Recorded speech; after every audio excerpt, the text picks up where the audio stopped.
A very good morning, everyone, live here from the Atos headquarters in Munich, Germany. It's May 31st. Today marks German Diversity Day, initiated for the 10th time already by the nonprofit association Charta der Vielfalt. My name is Andrea Carmen from Siemens, and I am very happy and very excited that you're all joining our celebrations on this special anniversary today.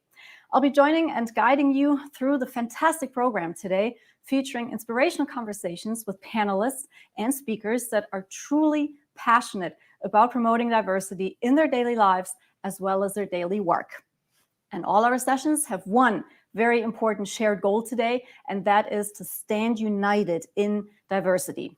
As do our two host companies, Atos and Siemens. For the third time already, those two long-term and well-established cooperation partners are joining forces in raising awareness for diversity.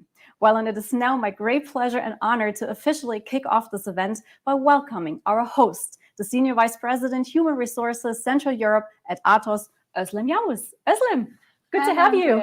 Good Finally, good to see you in person. Exactly. And I'm really pretty much excited to welcome you all joining us today from different parts of the world, hopefully. And it's the first time that we could meet in person after 2 years or 3 years cooperating together. It's also really good that we have the flexibility now, and very welcome from our Business Technologies and Innovation Center in Munich. This year's theme is, as Andrea already told us, being united in diversity, which means a lot to me because it's actually reflecting two of our core values as Atos. And one of them is being united, and second one is being inclusive. And when we say united, exactly, this is what you described. It's just being together, collaborating, and being better together, actually. And when we talk about inclusiveness, it's about encouraging the diversity in our organization and also treating each other with respect, with understanding, and with humility. And saying that, I keep it short, handing over to you, Andrea, to welcome our panelists.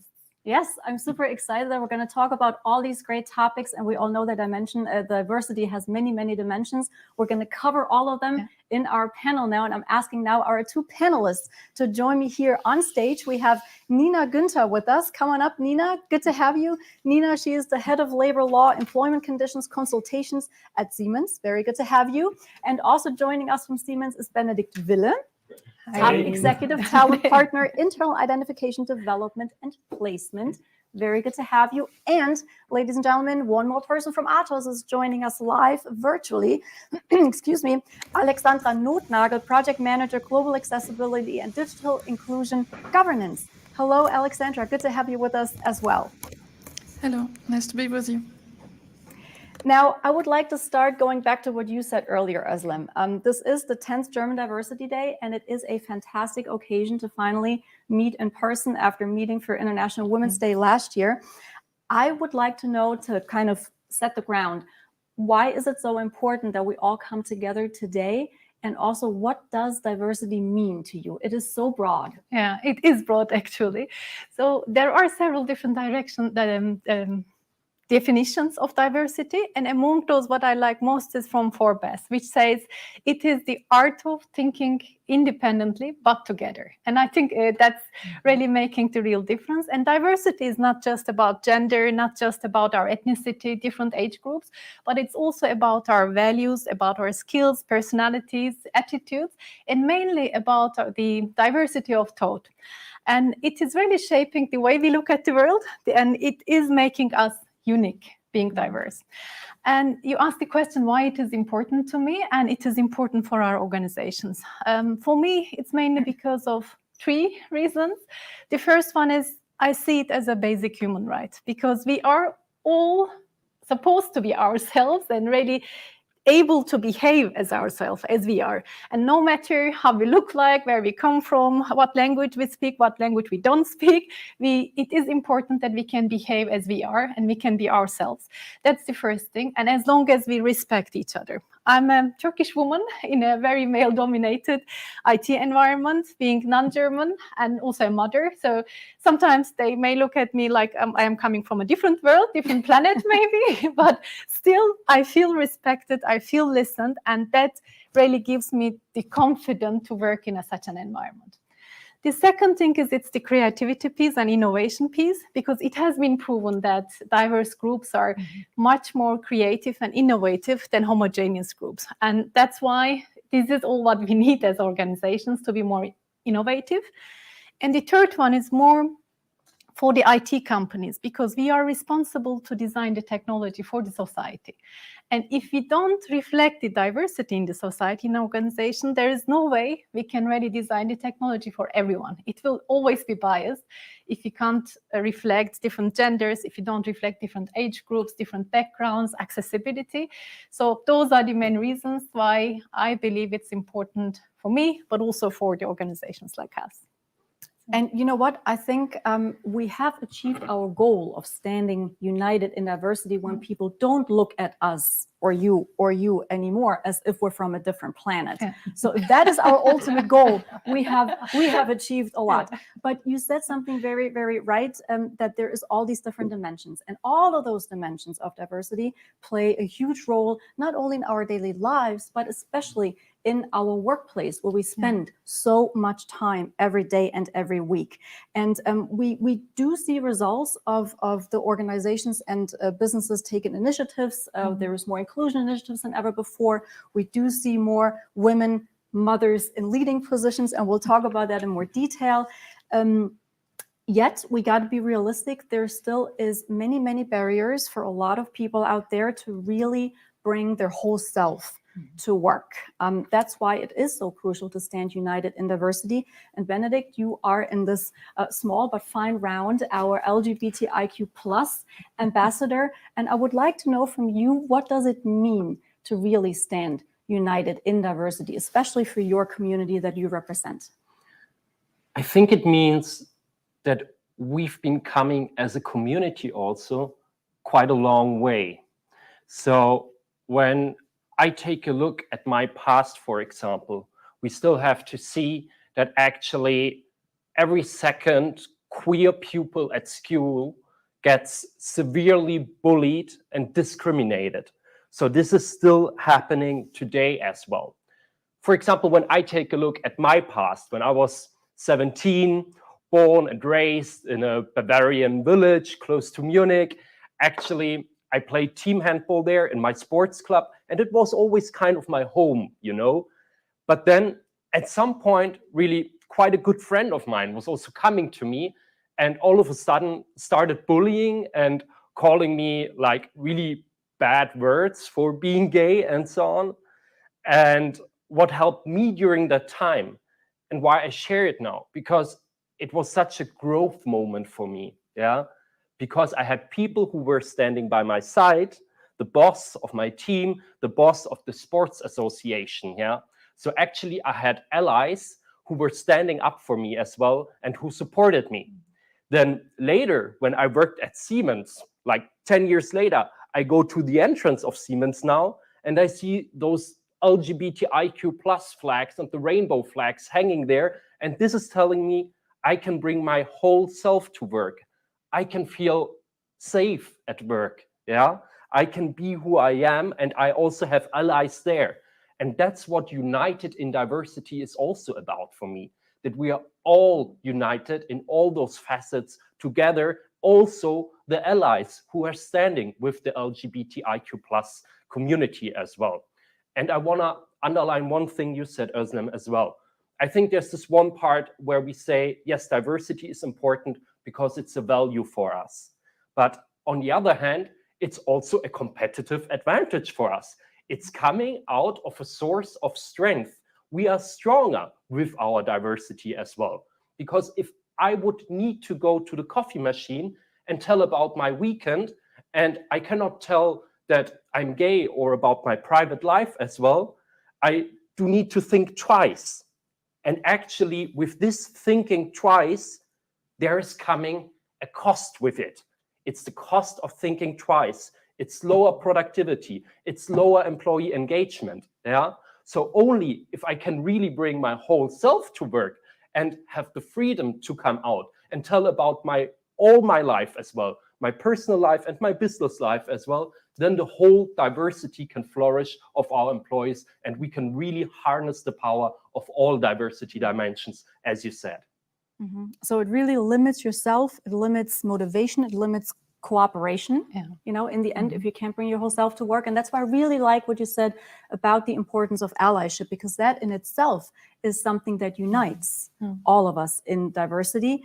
And it tremendously helps to break down bias. It tremendously helps down to break barriers. And Alexandra, let me turn to you. Not having allies is something that you personally experienced as a young employee. You are a biochemist by education and spent your early career years in science. And that was something that fulfilled you very much, because your motivation has always been to help others.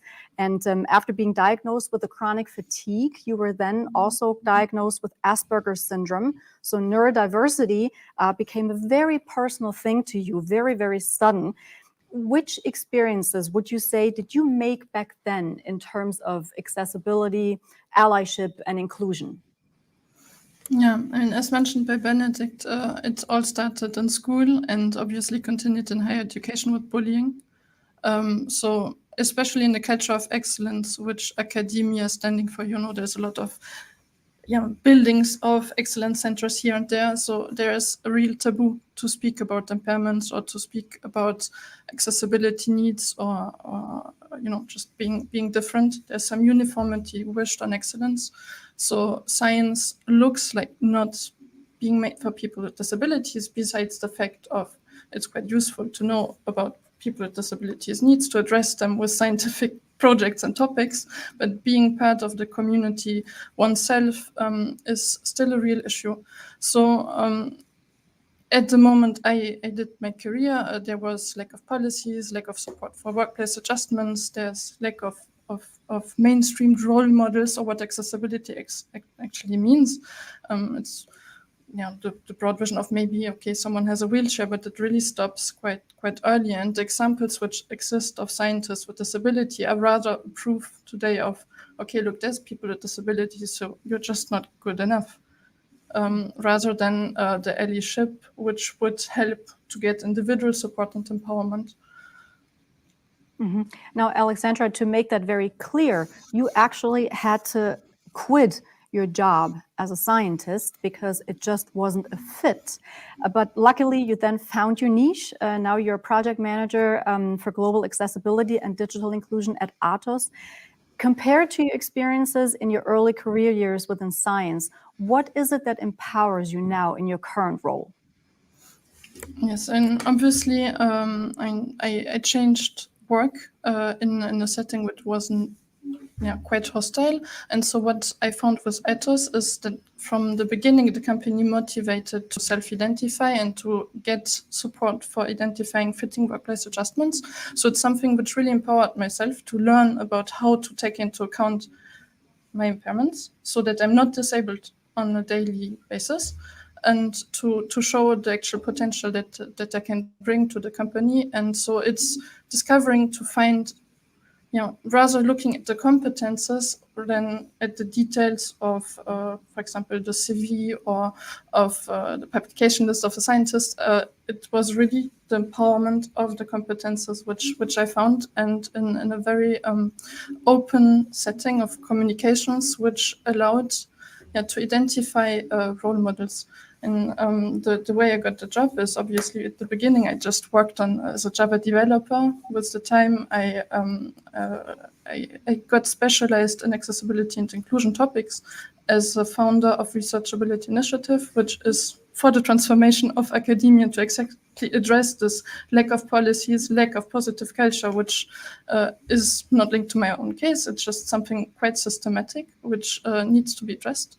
And so with my manager in Atos, who is Neil Millikan, the head of accessibility, I found a very powerful role model showing that speaking openly about it is actually helping to create a safe space, and starting to find many more people which speak about it really helped to feel safe and to feel the belonging and of a culture, to be part of the team, of a group, and to not need to hide, which is a complete difference to the academic culture where it's only show what you can do and never speak about if there's any need of adaptation, which would actually guarantee that you stay powerful and productive. Thank you very much, Alexandra. Özlem, that goes back to all the points you already mentioned in the beginning. That's a proven and living example right there. That's really, really great to see. Yeah, exactly. I was just taking the notes because exactly like you said, the belonging piece, Andrea, what you said is very much important for us. And what Benedikt, what you said also, what Andrea said, just be transparent and simply open and being able to talk about it, not feeling ashamed or not trying to need to hide maybe a disability you have time to time or regularly, or your beliefs or your personal choices actually, because it is, as you said, Andrea, at the beginning as well, most of our time we spend at work. And if we can't talk about our personal lives, if we can't really be ourselves, it makes it very, very difficult. That's why I'm really glad to hear about your experience here with Atos. We'll hear more from Alexandra in a moment. I would like to quickly summarize what she said, that with the right cultural frame and with allyship, with role models, accessibility and inclusion can be achieved. Yet, and there's always a yet, there is still room for improvement, otherwise we wouldn't be here, right? And that goes for all diversity dimensions, and undoubtedly that also goes for women in leadership positions. Nina, we're so happy to have you here. In short, you are a woman, you are a mother, Yes. you are a leader, and here's the thing, this kind of triad in one person we would love to see more of. Please tell us, why are we then still in 2022? Talk about it, and why are we still lacking women in leadership positions? Yeah, I feel very special now. Thank you. You should, as we all should feel special.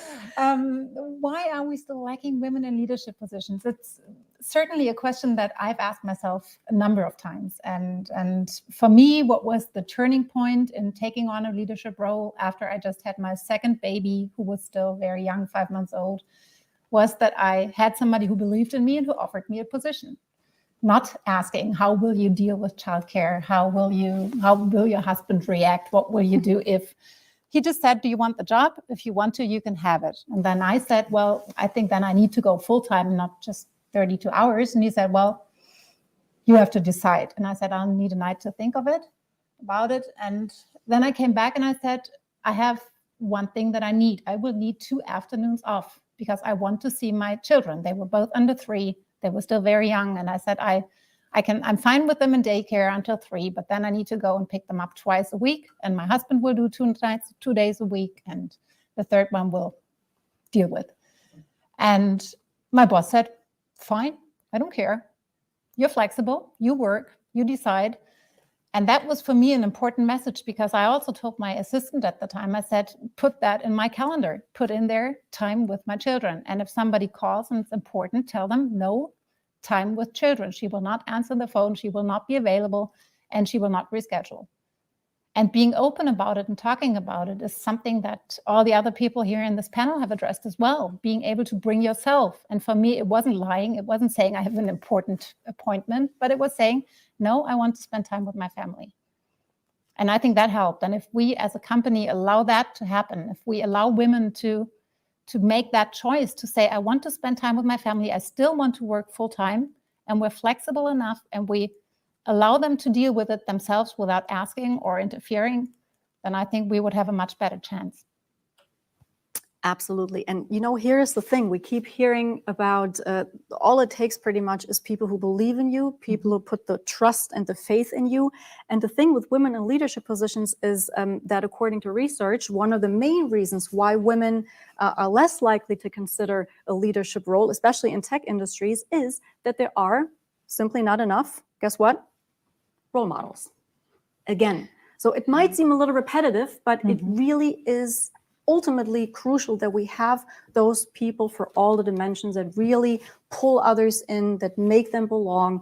And I would like to ask you, besides role models, what would you say are the ingredients then to bring women into leadership positions, and what culture does it take to make women on all levels feel they belong and really can make a difference and have an equal opportunity?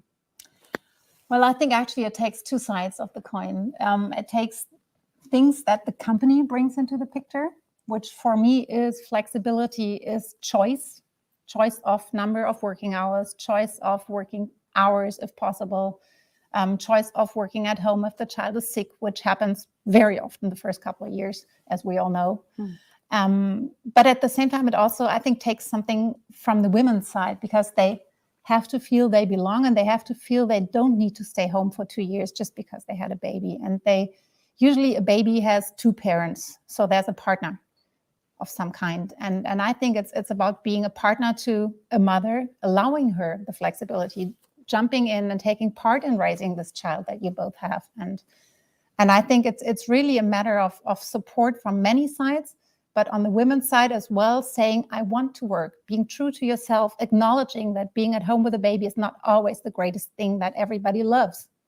There's people like me who said, my baby is 6 months old, I really need to go back to work, otherwise I drive everybody crazy. And I had a supportive partner that went along and said, yes, I see what you're doing at home. We love you to go to work.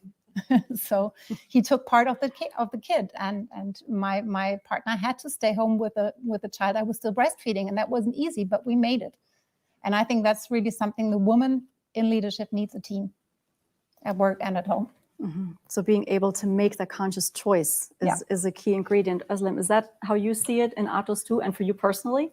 Yeah, exactly that. And again, listening, Nina, I went back to 10 years ago where I was a bit scared, or pretended as if I'm not a mother when I got my child, because I couldn't go to the doctor visits. I was joining a doctor visit by a call, actually, when my mother and my husband took my son to the doctor.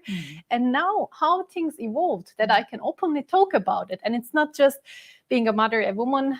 Yes, I can easily say, I need time. I need to switch off now to spend time with my son.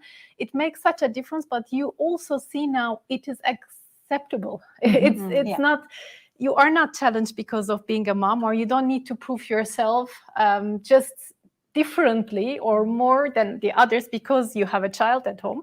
So very similar to my experience. And again, I'm really happy to see, even though we are not there yet, that we have a long progress in the last 4 or 5 years in terms of making it possible for all of us.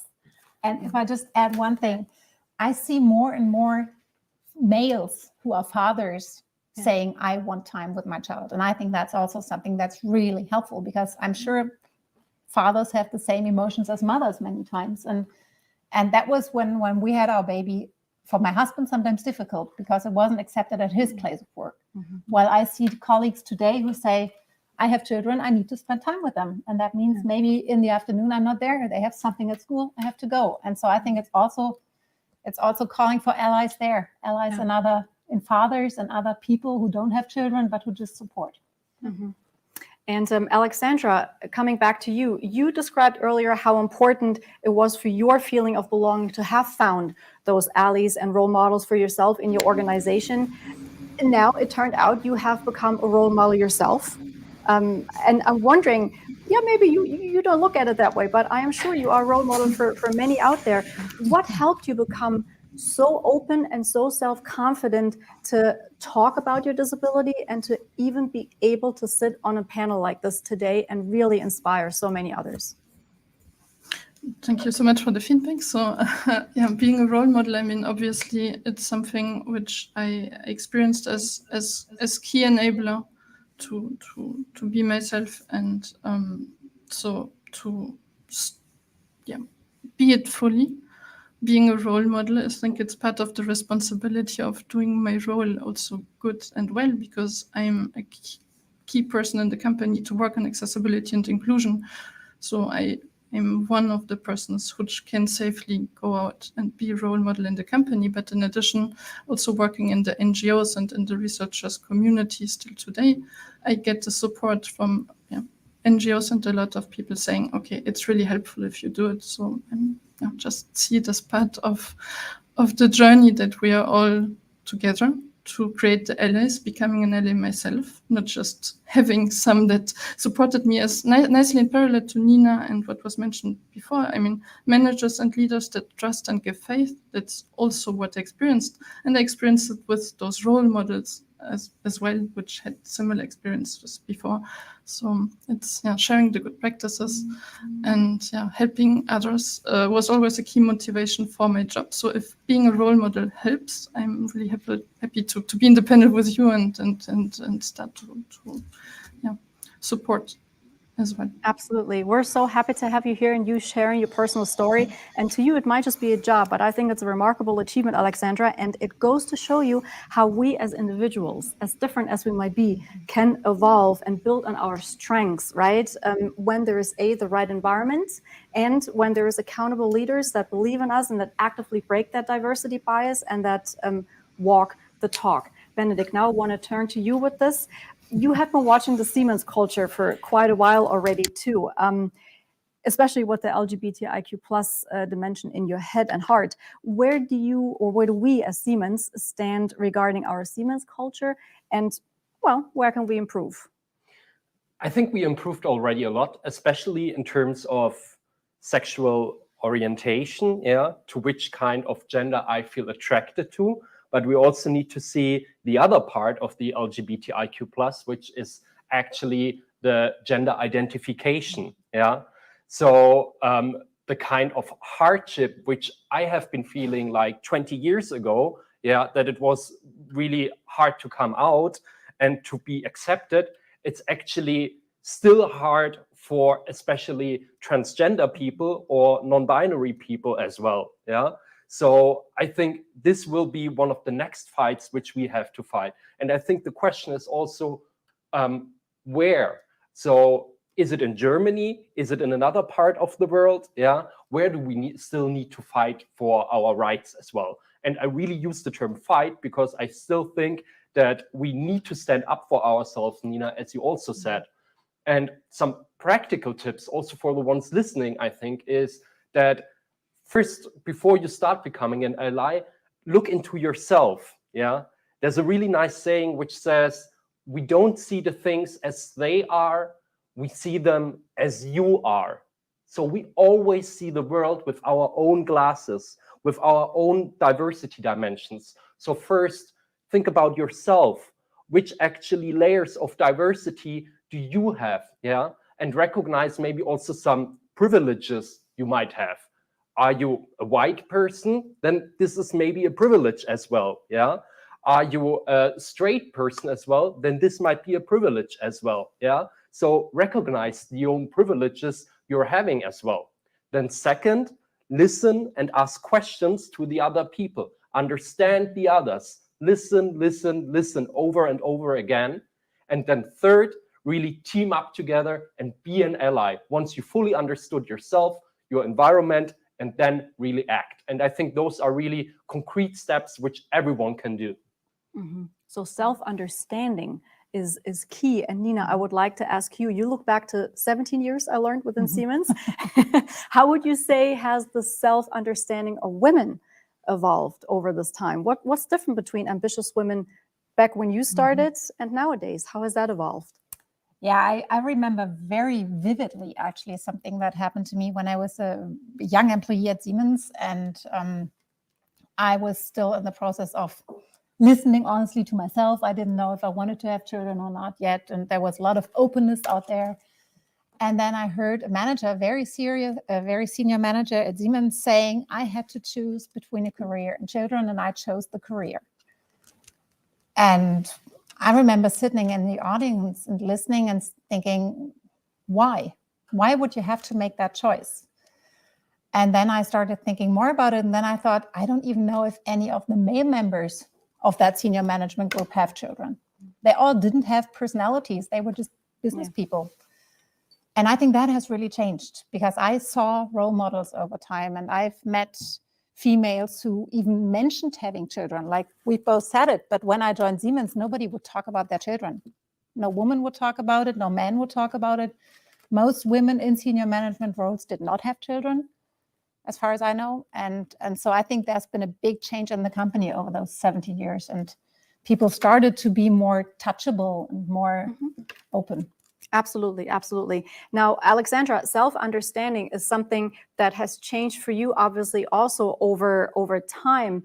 And when you look back now, what would you say, what the learnings you had, what can employers do to make the lives of neurodiverse people easier?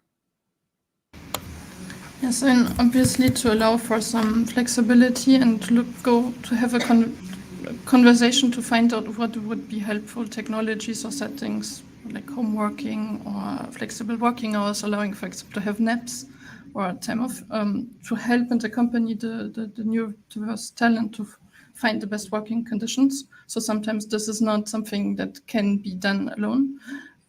And support also for example, insurances which allow to get diagnosis and support, or in the company having a work psychologist, which is the case of Atos, can be very useful. So to have expertise on the topic to accompany the employee, and taking care of getting the best conditions to show the competences and the talent in being oneself. Thank you so much.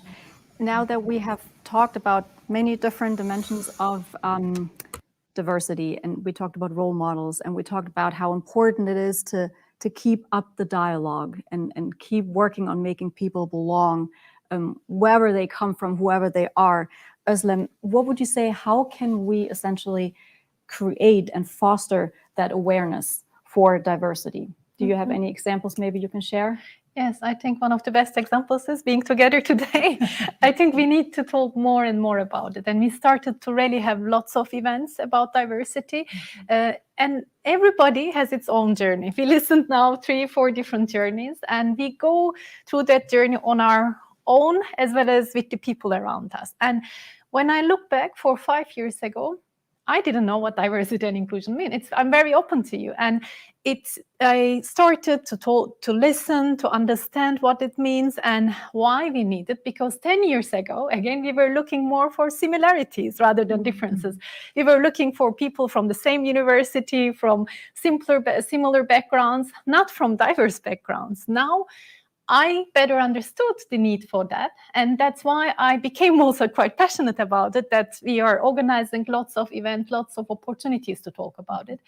And also what you all said, just being a role model, but just not for the sake of being a role model, but really honestly and authentically feeling that and creating and walking the talk and creating that environment. I think we all play a key role. I think you used the word safe. So we all need to really help each other to develop in a safe environment, or where we all feel safe and belonging. I think there we play all a key role.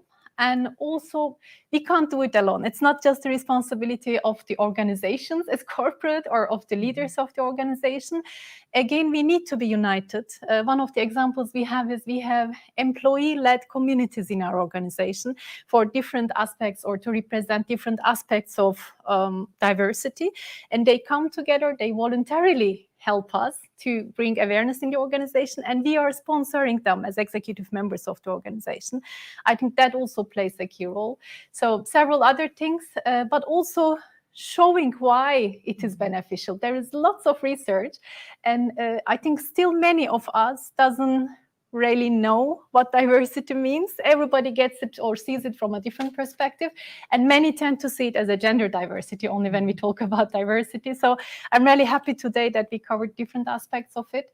And yeah, there are a few examples that we can do, we are doing, but like you said, I do hope we will come to a day we don't need to talk about it and becomes a business as usual for all of us.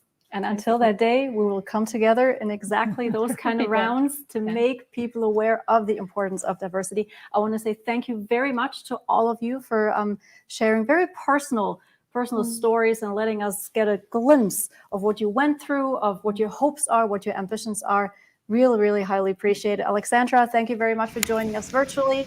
And we'll see you very soon, Alexandra. Thank you guys very much. Well, and we're going to continue in our program now with somebody from the Charta der Vielfalt. And I said it earlier that today is the 10th German Diversity Day, initiated by exactly this Charta der Vielfalt. And with us today for a keynote is the Charter's Public Relations Officer, Stefan Dirschel. Very good to have you. Stefan, I'm going to hand it right over to you. Thank you very much for that kind introduction. Hello and a very warm welcome from Berlin to all of you, from Siemens, from Atos, also from the public. My name is Stefan Dürschel. I'm Head of Public Relations at the German Diversity Charter, Charta der Vielfalt. And I'm very happy to be here on that very special occasion, the 10th German Diversity Day. This morning we counted together all activities happening today, and I'm glad to announce that we have another record. So this year, 1,000 organizations registered with more than 3,000 activities. And of course, it's not us who made this day successful, it's all of you. Every single activity is part of that success. And thank you very much for being part of that movement. Yeah, but what is the Diversity Charter? I just want to give you some facts about us. So it all started with 4 businesses in 2006 as a business initiative. And in 2010, our association was founded.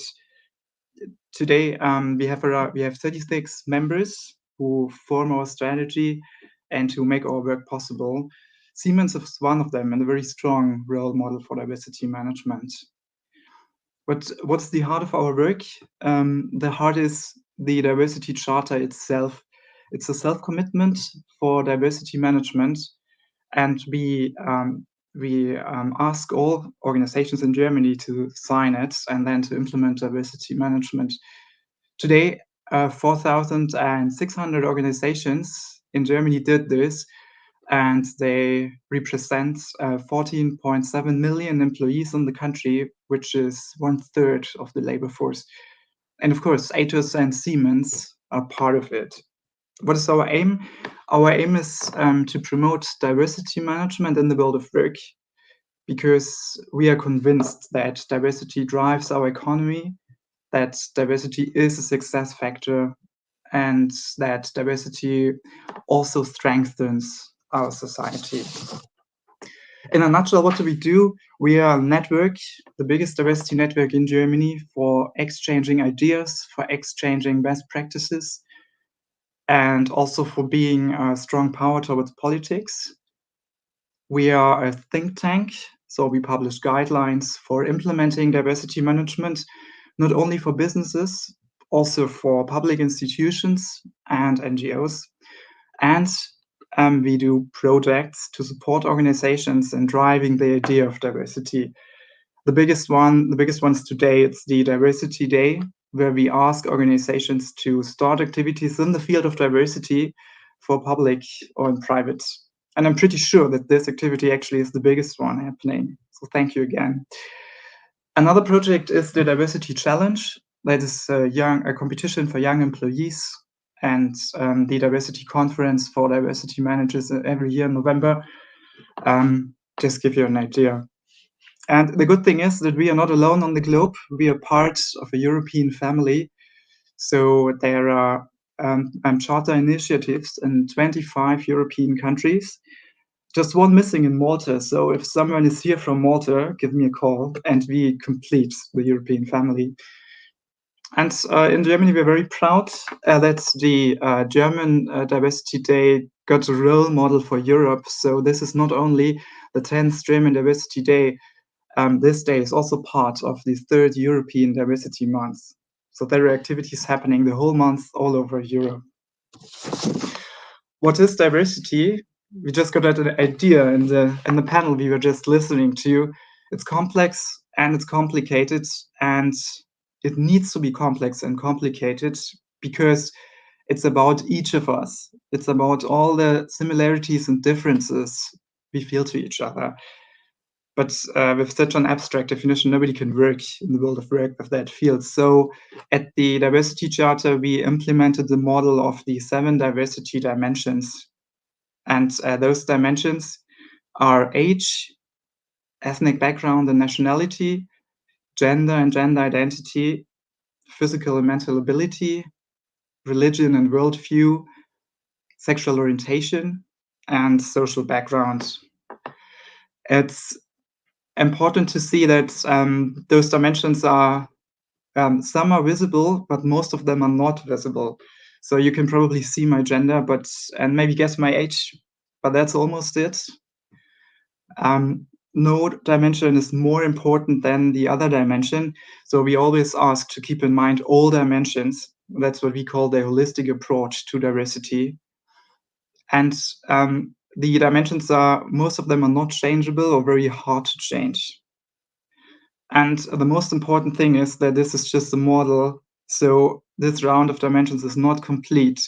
There are much more colors on the rainbow to describe a personality. So we are very happy always to reflect on those dimensions. Why are those dimensions important? Europe is as diverse as never before, and that also means that we are much more reflected on our individuality and that we want to live this individuality in our workplace. And this is especially true for the younger generations. And then there are a lot of unconscious biases about each of those diversity dimensions. And I just brought you some figures to underline this. Only 32% of the LGBT people came out at work in their companies. In Germany, women still earn 18% less than men do. And only 27% of young people from working class families who passed their A-levels start a degree at a university. And every 8th person in Germany has a handicap. So how can we solve that imbalance in the world of work, keeping in mind that all the talents are equally shared to all of those dimensions? This can be done by diversity management with the aim to create a valuable working culture, a valuable working climate where easily everybody can bring in their talents. It is important to see that it's not enough that diversity is there. This diversity in the company needs to be managed. And in practice, that means that mixed teams need to be implemented. If you have a homogeneous team, like with 5 Stefans like me, with the same background, we will probably very easily come to a decision very quickly. But we probably did not focus on all important fields. And mixed teams bring in those different perspectives, which are especially needed when you have problems who are more complex. And we are living in a time that is very complex today. So mixed teams are much more creative, innovative, productive, and flexible. And of course, in mixed teams, you have harder discussions, longer discussions. And so it's also part of the diversity management to guide those discussions. And it's also important to bring up topics. There are a lot of topics in the companies that are standing there like a big invisible elephant. Everybody sees, but nobody talks about. It's about religious customs you don't know. It's about what a trans person needs. It's about what a handicapped person needs. It's about social background.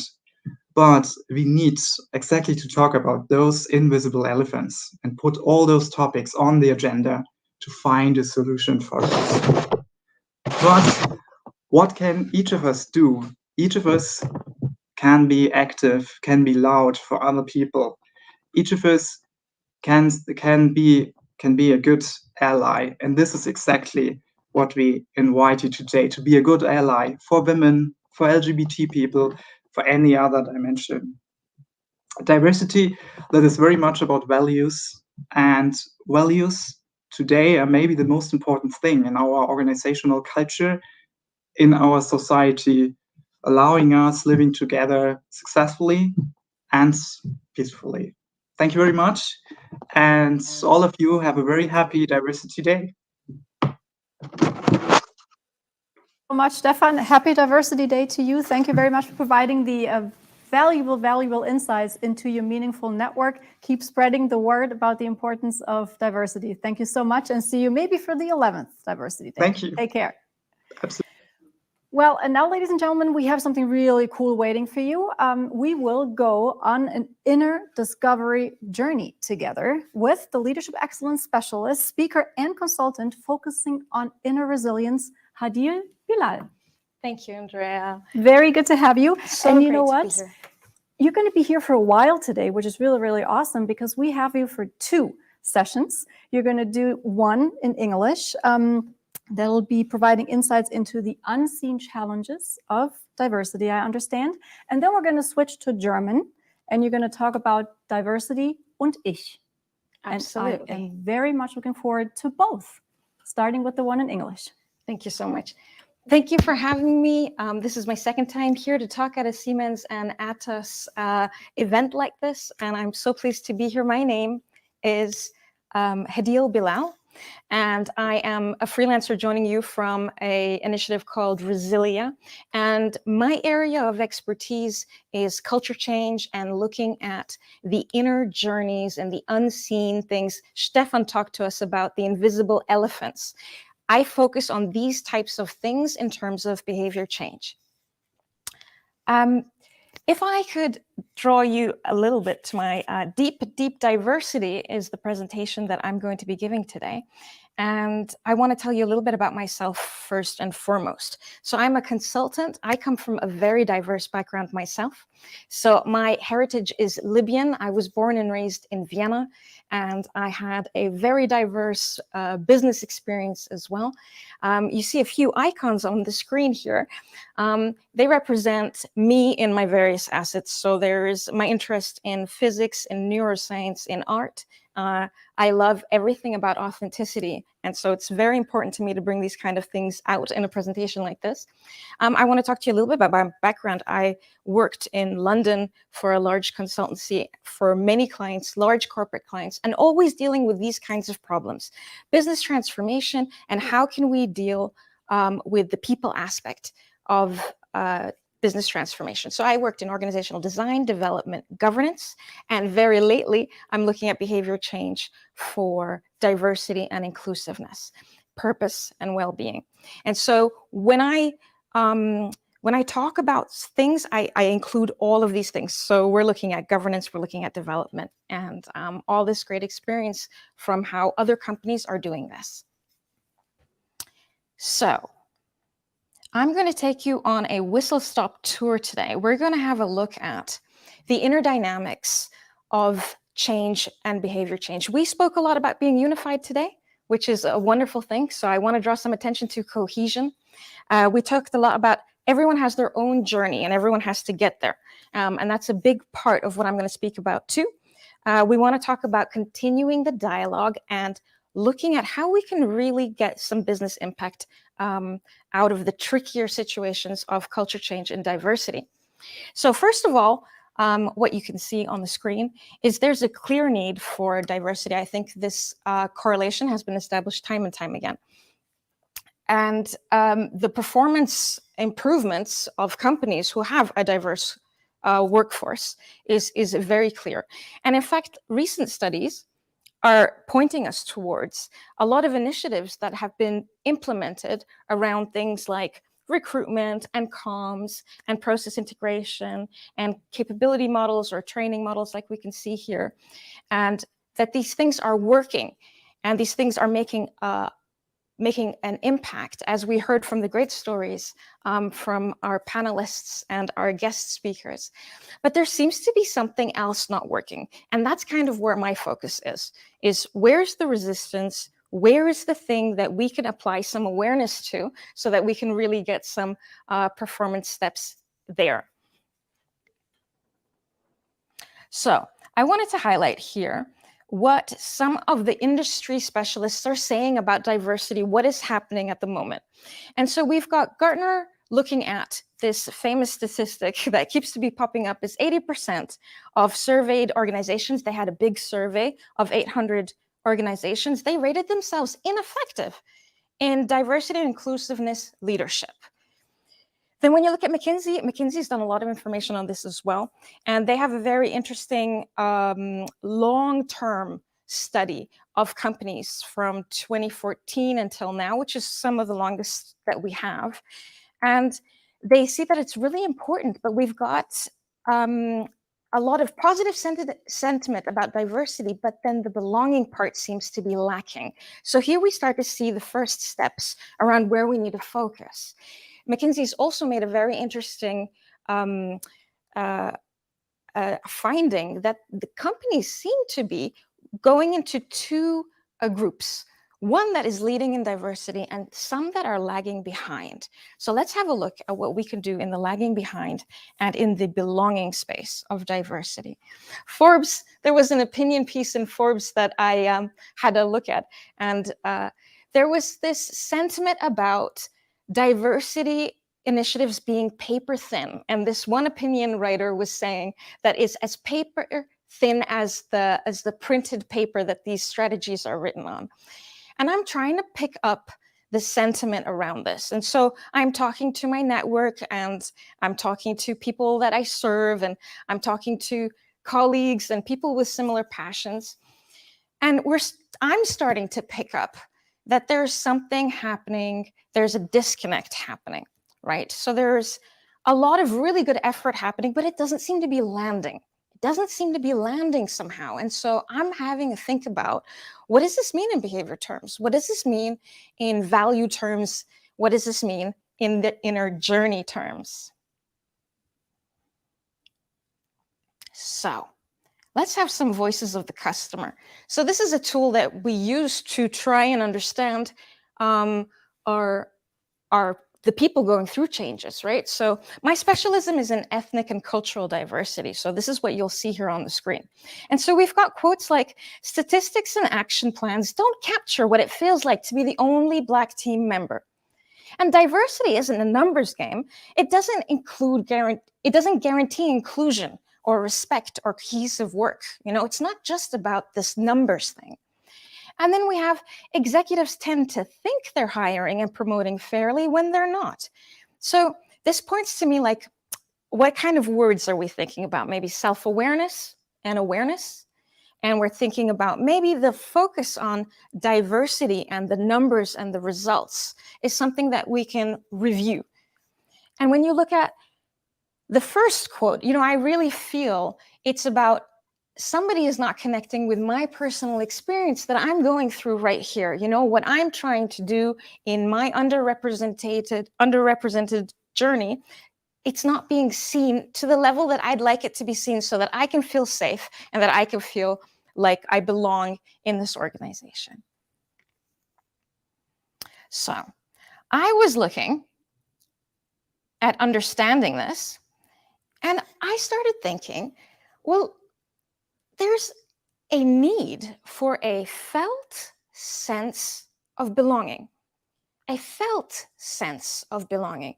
And that's what makes belonging meaningful for people who are trying to belong. You know, I can relate to that personally. I've never been a majority anywhere that I've been in the world. And I get it. I really get it. And so I'm thinking now with my consultant hat on, you know, how can I design a culture program that includes things like a felt sense of belonging? How can we get to that level of depth so that we can get people to really feel like they can connect and share who they are and be authentic in a safe way? And how can we really blend work together and get a really good cohesive thing going? So I feel the term diversity is a really great start, and it's a really good overview and a big term that we can use. Maybe we can have a look at like the next steps that might come after this. We've already started with belonging. We see that already in the industry, and that's absolutely great. What else can we do around belonging? And let's kind of stick to that. And how does this work in an organization? How does belonging work in an organization? How do we talk about acceptance of other people? How do we talk about how people feel at work? And can we give that a vocabulary? And can we give that pillars of concepts? Can we, as we were saying earlier, continue the dialogue in a very specific and structured way for work? How can we bring this kind of connection and dialogue into work? And so that's kind of became something that I started suggesting to people. How can we talk about these things? And how can we get this KPI done? So I started thinking about felt and sensed as a KPI. And who do you think owns the KPI? Which is quite interesting. like who is the one that you measure the KPI on? And that would be the underrepresented minority, right? They are the ones that you would have to have a look at and talk to see, do you feel a felt sense of belonging? And the rest of the community owns the KPI because we're all group and community members, and we all need to bring that underrepresented minority in. So I was starting to think, what is blocking this? Like, what kind of dynamics do we have that are unseen, unspoken, inner journeyed, that are happening in large corporates? What's like our biggest hindrance to this kind of situation, this kind of embracing this kind of KPI and this kind of movement? And the thing that came up when I spoke to my network and when I started interviewing people around this, and it was a lot to do with power dynamics. Now, this is like a very interesting thing because we have very little vocabulary to talk about this at work, and I think it would benefit us. I think it would benefit us to talk about how we talk about lending other people authority. And we also want to look at governance structures that have more underrepresented people in them. So sooner or later, we're going to have to talk about power structures and governance and things like this. And one of the ideas that I might want to give people watching who are looking to do this at work and maybe having a think about what is some initiatives or what are some tools that we could use, there's a very neat tool in design thinking called a persona. And when you design a persona, you can have a look at how you design a culture change program around it and how you can design D&I communications around it. And so I wanted to show you a persona that is an example persona for this kind of a change. So when you want to look at someone who is looking at being very involved in power structures, let's say, it's a very good thing for us to understand how that person would look like, how that person would work in a power organization, and how we can get that to loosen up so that we can get more people to be accepted and belonging. So this is just an example of something that the viewers, our audience here, could use. And this is a very particular one that looks at inner situations like frustration, looking at emotion, looking at affinities. And this is the kind of dialogue that we essentially want to be having around this level of change when we talk about belonging.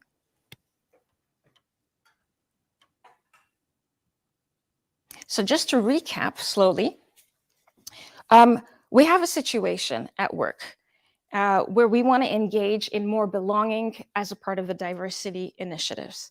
We have unspoken dynamics around awareness. We have unspoken dynamics around power dynamics, which is a completely normal thing to do, but we don't talk about these things. And so one of the things to be doing is to be getting a language around this. If we take a deeper dive into belonging, what does it actually mean? So we've understood that there's an emotional and a sensed feeling around it. What else does it take in a culture for us to enhance belonging? Could it be areas around self-awareness, for example? Could it be around world-class interpersonal skills? So social skills, how are we talking about this? How is somebody coming to work and relaying their experience? And how is that being accepted in a safe way at work? How are we dealing with our leadership skills? How are we including belonging and interpersonal skills into leadership capability sets? And so this is the type of thing that I'm suggesting that we could talk about when we talk about enabling belonging. An interesting thing about belonging is also, if you have a look at the social science behind belonging, you're looking to really enforce two things. There is something around connection, so the connectivity between two people, and how that can authentically be supported at work, how we can talk about inner realm things and how we can talk about outer realm things. And there are several models that we can use to talk about this. It's key to talk about meaning, it's key to talk about emotions, and it's key to talk about felt sense. And a lot of people stick to the other side of the coin, which is talking about action and appearance. So it's really about trying to get a balance between these two things so that we can get a great dialogue going for belonging. So there's connection. And the other second point that I wanted to mention was cohesion. Cohesion is connection in a group setting. So how are we balancing all these great, diverse people that we have that are sitting around a table eventually in the future? How are we getting a cohesive dialogue going? How are we being respectful of how much time everyone has to speak at a table?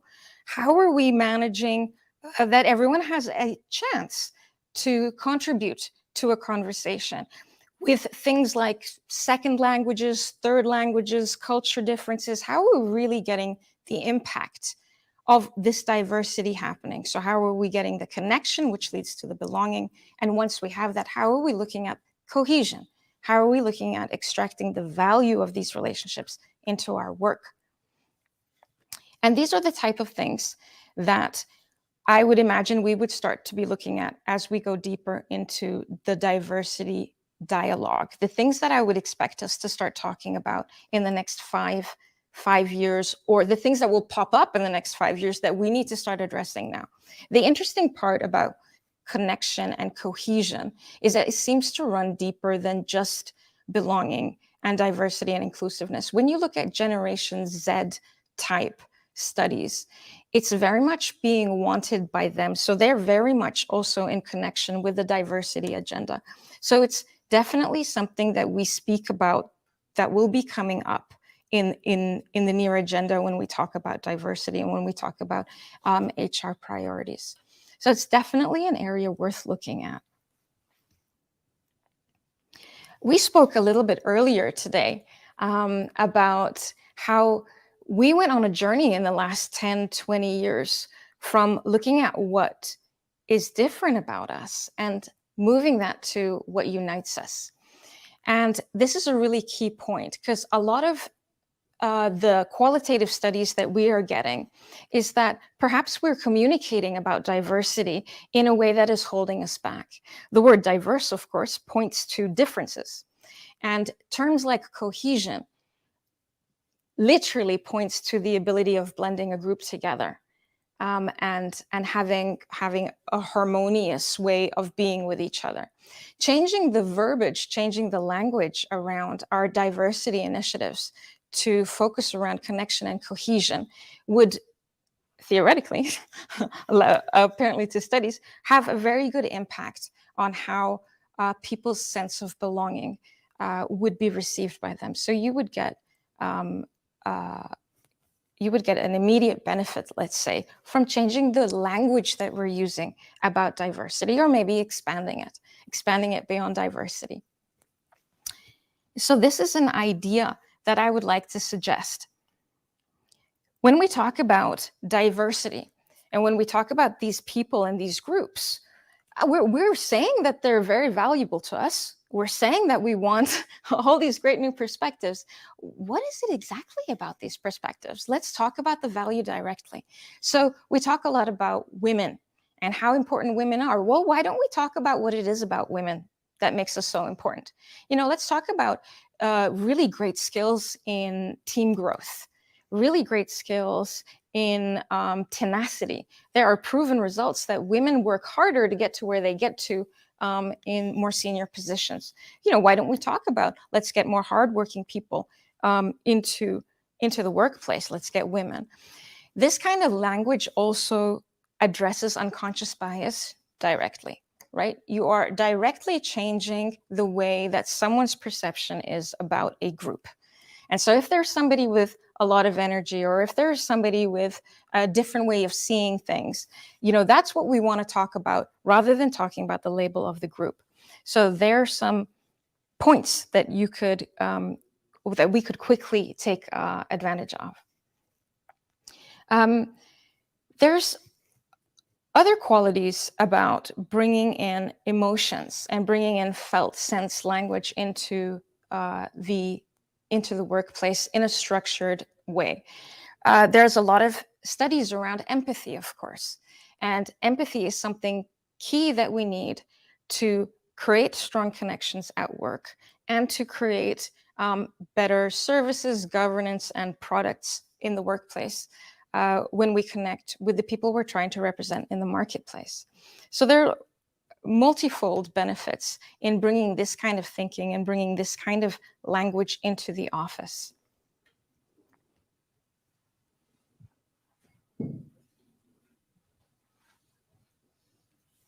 So, to conclude this part of the inner deep dive journey, I just wanted to recap and say the invitation is to have a look at diversity from a different perspective, to have a look at diversity in terms of belonging, yes, and go a step further. Have a look at what enables belonging. What do you need in a culture to enable belonging? What dialogue, what verbiage, what words would you need to use? What models and concepts would you need to use? How could you make them safe for the people who are going to use them? How can you make KPIs, for example, that really have a look at the felt sense of an underrepresented community at work?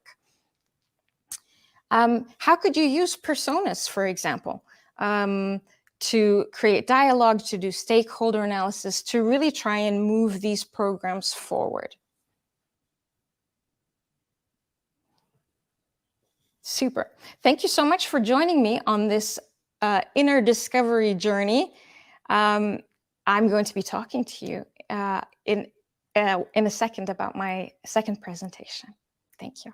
You sure will. But I want to say thank you very much for this really super exciting first part. So many really interesting insights. I mean, how deep can you go, right? We talked about so much already, but then there are so many different layers to it all. And I really appreciate you coming here and sharing all of this with us. Thank you. And you know what? You gave a little bit of a background at the beginning of your presentation about what you did in the past and what your journey was. But maybe let's do a little bit of a deep dive and to really understand what is your motivation to talk about all of this. So, thank you, Andrea. For me, it's really important to talk about the things that are unseen, because I've spent 17 years doing this and changing behavior and changing culture. And I keep hitting up against this 80% of change programs don't work. And now I'm seeing it in the diversity space as well. And I feel like there's this big invisible elephant in the room, as Stefan said, and that we're not getting our hands around it. And I feel like there are all of us need a role in this. And I'm thinking, how can we equip everyone to play that role? And how can we talk about this unseen elephant in the room in terms of culture change, and in this case, belonging and diversity? Mm-hmm. And like I said before, you have a second part waiting for us, which you will now give in German. And exactly. And we will switch to German in just a second, but I just want to let our audience know that after Hadil's German session, we'll resume here in English and for our wrap-up session. But of course, we can now do the switch. Und dann können wir auf Deutsch weitermachen. Und wir freuen uns jetzt sehr, dass du uns ein bisschen Einblicke gibst in das ganze große Feld Diversity und ich. Genau, Andrea. Vielen Dank. Bitteschön. So. Also herzlich willkommen wieder, jetzt auf Deutsch. Die zweite Botschaft oder die zweite Story, die ich euch erzählen möchte, handelt sich sehr um eine persönliche Lebensgeschichte von mir. Ich habe ein bisschen geschildert, wie es mir bei der Arbeit ging und was ich in der Arbeit unternehmen habe. Das möchte ich ein bisschen weiter erklären und ich möchte euch ein bisschen über meinen Hintergrund erzählen und wie wichtig Diversity eigentlich ist für mich und für die Authenticity von jedem und wie wertvoll das ist, wenn man es in Arbeitsumgebung reinbringt. Also, wenn ich dann wieder von the top fangen kann. Mein Ursprung, also ursprünglich komme ich aus Libyen, Nordafrika. und ich war in Wien geboren und aufgewachsen. Ja, das sind zwei Kulturen, die sehr, sehr unterschiedlich sind. In Wien aufgewachsen, mein Vater war ein Diplomat, der eingeladen wurde aus Libyen in Wien. Und durch dem hatte ich auch Zugriff auf eine andere Welt in Wien. Wenn man Wien betrachtet, es ist auch eine sehr internationale Stadt. In der Stadt gibt es auch viele Botschaften, wie man sich vorstellen kann. Es gibt auch der Hauptsitz oder einer von den Hauptsitzen von der Vereinigten Nationen. Und es gibt auch der Hauptsitz von OPEC. Das heißt, dass man viel Vermischung hat in der Welt, in dieser Stadt. Und ich war ein Teil von dieser Vermischung. Es gab eine Schule, die ein Programm führte, den namens International Baccalaureate. Also es war eine International School. Und da könnte ich 15 Jahre verbringen, da dürfte ich sehr gerne 15 Jahre verbringen. Und das war ein riesen Unterschied in meiner Entwicklung. Also ihr müsst euch jetzt vorstellen, wir kommen hier rein in diese International School. Es wurde auch gebaut für die Vereinigten Nationen in Wien. Und ich hatte 100 Klassenkameraden. In jedem Jahrgang gab es ungefähr 100 Klassenkameraden. Und unter dem waren in meiner Gruppe zum Beispiel 76 verschiedene Staatsangehörigkeiten. Also 76 verschiedene Nationalitäten. Und das war in einer Zeit vor der Globalisierung. Und es ist natürlich eine sehr wichtige Entwicklungszeit für eine Person. Und ich habe viel gelernt in dieser Zeit über Diversity. Und ich rede dann immer, dass ich ein Teil von Diversity bin oder Diversity ein Teil von mir ist. Ich habe viel gelernt über die Grenzen zwischen mir als Person und andere Personen und wie Diversity dich lernt, wer du bist als Person, weil man merkt, was man gemeinsam hat und man merkt, was unterschiedlich ist. Man merkt, was ein wichtiger Wert ist und was ein unwichtiger Wert ist. Zum Beispiel, ich war bei manchen Freunden zu Hause als Kind und da dürfte man Sachen auf den Esstisch machen, die man nicht dürfte bei jemand anderen. Und das hat meine Meinung nicht geändert, meine Meinung von meiner Freundin nicht geändert, weil ich hatte sie noch immer gerne. Und da habe ich gelernt langsam, dass solche Sachen, vielleicht solche Werte, nicht so Kernwerte waren für wer ich bin und meine Authenticity. Und ich habe auch viel gelernt über verschiedene Communities. Man kommt rein und da kommt dieses Begriff wieder von meinem ersten Vortrag, diesen Felt Sense. Also man spürt es wirklich, dieses Eindrücke von anderen Communities. Ich habe zum Beispiel von anderen Gemeinschaften viel gelernt. Ich kann mich sehr klar erinnern an einen französischen Haushalt zum Beispiel. Und ich habe zum ersten Mal meine Relativität für Leidenschaft sehr, sehr, sehr weit vorne entwickelt. Ne? Dieses emotionale Kampfgeist. Ich habe es nie in so einer Art erleben können. Also da haben mir meine französischen Freunde das beigebracht. Und durch meine amerikanischen Freunde zum Beispiel hatte ich eine ganz andere Definition von Offenheit. Offenheit habe ich von denen gelernt. Das ist eine Offenheit, sich auszudrücken, eine Offenheit, anderen einzunehmen, eine Offenheit, die in viele Wege und Direktionen geht. Das war die Offenheit. Und man hat es wirklich gespürt und man hat dann auch eine Intensivität für sich angenommen. Also man hat jetzt einen Maßstab für wie offen man sein kann oder wie leidenschaftlich man sein kann. Und das ging so weiter. Und man könnte sich immer gegen diese Communities einen Gegencheck machen. Ne? Was passt zu mir? Was passt weniger zu mir? Was habe ich gesehen, das ich nie erlebt habe? Und was gefällt mir an, was ich nicht gesehen habe? Eine Sache, die ich nie vergessen werde, war das Gefühl von Ehre in einem japanischen Haushalt. Dieses Gefühl von Ehre, das kannte ich gar nicht. Also in meine Home Culture, also meine eigene Kultur, ist das nicht sehr eingeprägt. Natürlich ist das auch okay, wir sind alle anders und das ist das Schöne. Aber als ich das wirklich erlebt habe, es war eine sehr schwerwiegende Ehre. Und da war auch viel Respekt dazu. Und da merkt man solche Sachen, solche interne Sachen wie Respekt und Ehre. Und dann hat man einen neuen Maßstab dafür, nicht? Und das macht was mit jemandem, weil ich habe jetzt für mich eine Relativität für diese sehr intensive Elemente von Werten. Für mich ist ein Respekt oder die Ehre, die ich sehe in andere Kulturen, das kann man nicht so vergleichen wie die ich durch meine japanische Freunde erlebt habe. Also es macht was auch mit deiner Relativität und wie du anderen Menschen betrachtest, wie du anderen Menschen einstufst.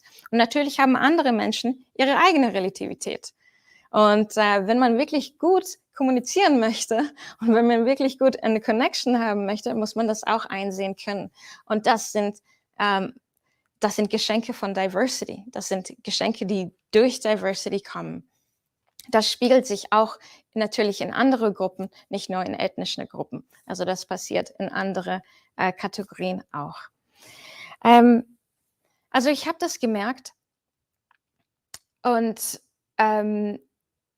ich war immer sehr wohl, ich habe mich immer sehr wohl gefühlt in diese sehr gemischten Communities, nicht? Sehr diverse Communities. Und wie ich früher gesagt habe, ich habe nie erlebt, wie es eine Mehrheit zu sein. Also ich kann das nicht. Und ich würde mich interessieren, ob jemand in einer Mehrheit, ob er selbstbewusst ist, wie das ist. Und dann reden wir über Privilegien. Ne? We talk about privilege. Was für Privilegien hat man, die man nicht sehen kann? Und das ist auch ein wichtiger Kommunikationspunkt, wenn wir über Diversity und Belonging reden. Weil ich mich so fühle, in gemischten Communities wohlfühlte, habe ich mich auf den Weg nach meiner 15 Jahre in diese tolle Schule nach dem Weg zu London und zu England gemacht. Und da habe ich ein bisschen studiert. Und ich möchte ein bisschen auch schildern, wie wertvoll es ist, andere Perspektiven und andere Erlebnisse, die man vielleicht nicht bewusst hat, vielleicht nicht anerkennt. Man weiß diese Sachen nicht. Man muss ja wirklich diesen Dialog über diese Sachen haben, damit man wirklich den Wert herausholt. Wenn man jemanden sehr anders hat, der neben denen ist, da muss man wirklich diesen Dialog haben können. Also ich war in London und habe in eine große Unternehmensberatung gearbeitet.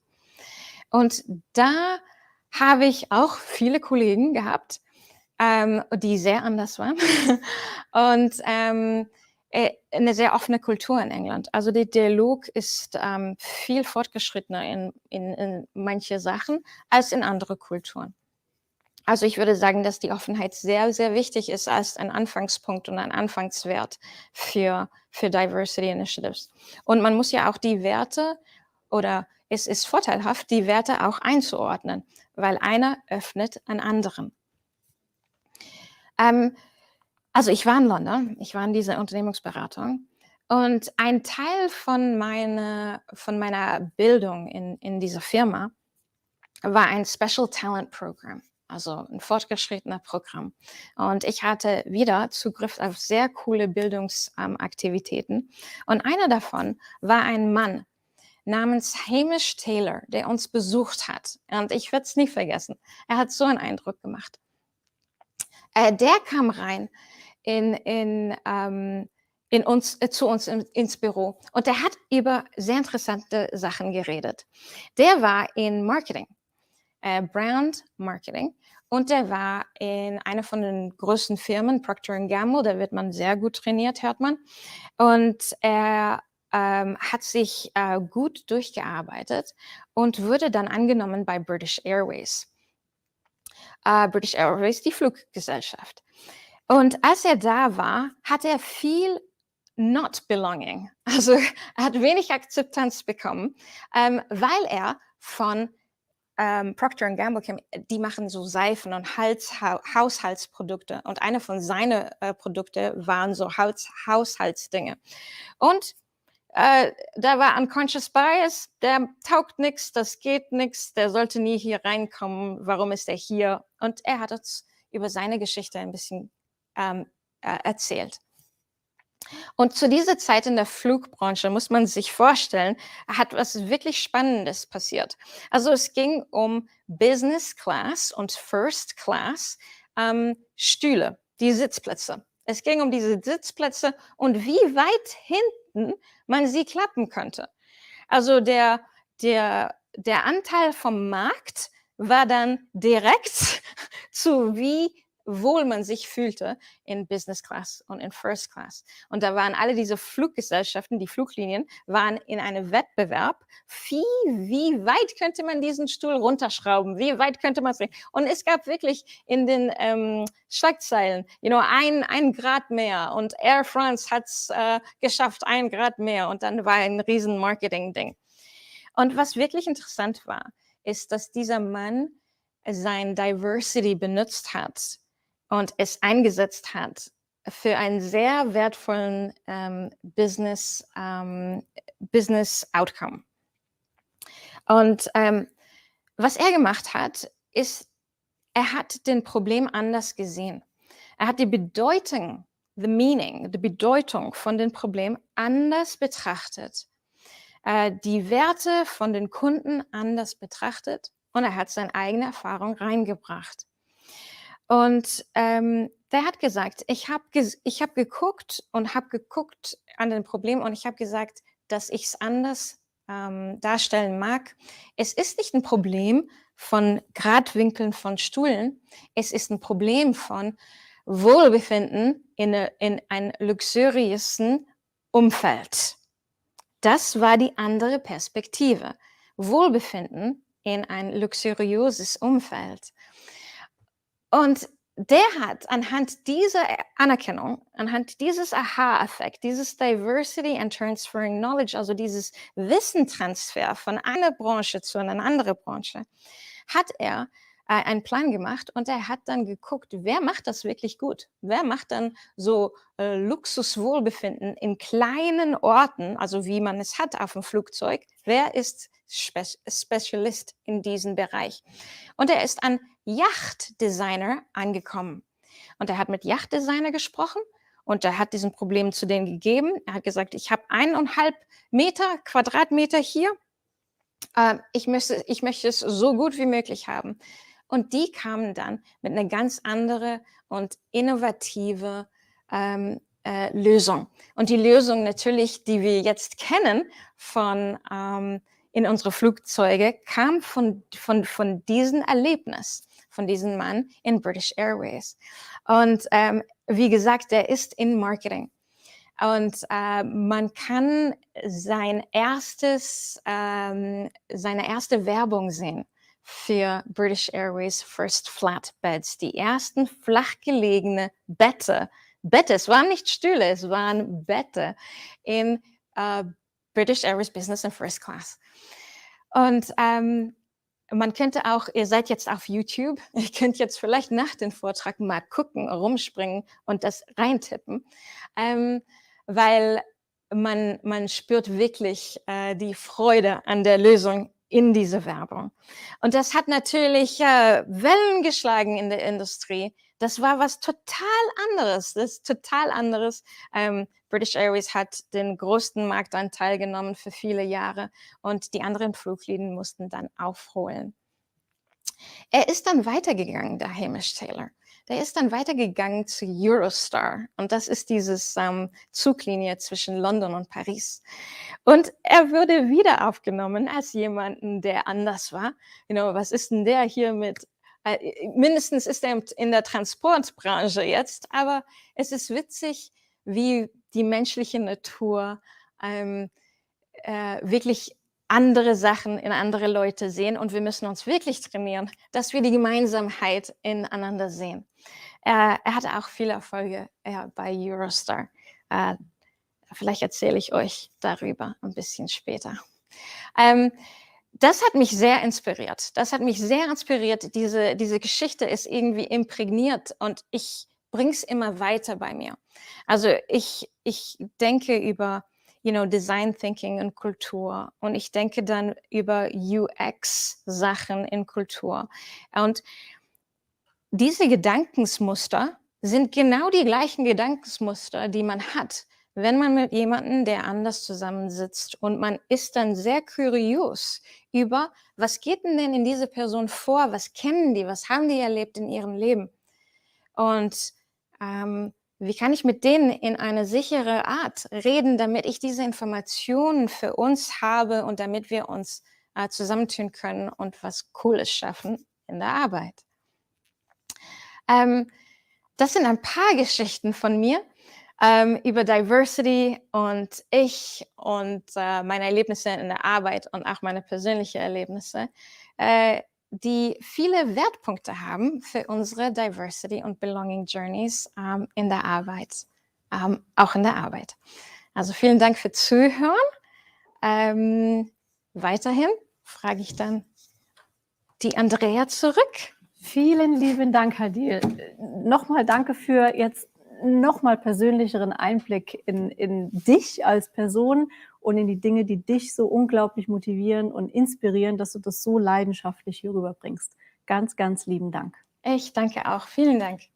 It was a pleasure having Hadil with us today. And well, we're almost at the end.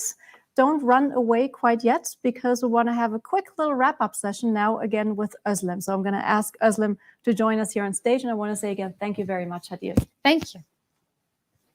Thank you, Hadil. Özlem, welcome back.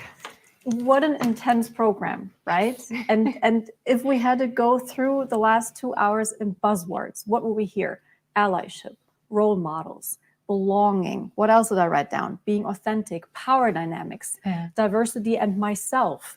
What is it that you're taking away? Being the whole of yourself. I think that's what you have used a lot, and also uniqueness. Diversity is about our uniqueness, and I think we should all remember that at the end of the day. I think that's quite crucial as well. Mm-hmm. So those are the ones you listed already, many of them that I have taken as well. Yeah. And would you say we're going to meet up again in the future? Definitely. In this kind of combination? Exactly. Because what I really liked, it maybe just a bit of my impressions. I have taken lots of notes, but to be honest, what I wanted to say, it was already mentioned by all of the speakers, and we had a very good mix of diversity and again different aspects of diversity, and it was quite inspiring to see the real authentic stories. I mean, of course we have the responsibility as a corporate organization to talk about it, to encourage and to build an inclusive and diverse environment, but at the same time I think it is touching us as human beings much more when we are talking about our own stories. And it's not always the best stories. We heard also about some bullying or difficult positions we have been in. But at the end, it's also important to build the resilience and how we come out of it and how we really become more and more inclusive and diverse at the end of the day. So it was quite inspirational for me to listen to different stories. It reminded me a lot of my own stories and again encouraged me to talk more and more about it together. You know, and I think then you saying that then we have achieved a lot today when people out there and all of us here can relate in one way or another to any of the stories we heard today. Then we made a good step forward, and we will continue the dialogue, I'm sure, together with Siemens and Atos, and I'm very much looking forward to it. For now and for today, I want to say thank you very much for hosting all of us, for bringing us all together, and for have us talk about such an important matter. And you know what, ladies and gentlemen, our society is diverse, right? So is our world of work, and that's why diversity concerns all of us, because in that context, diversity is important for cohesion in our society. And one more important thing, in essence, it's up to all of us, every single one of us, you And I, Özlem, and everybody who was here and who was watching, we can make a difference. We can break the bias, and we can flag and raise the flag high for an inclusive world and an inclusive workplace. Thank you very much for watching, and we'll stay in touch.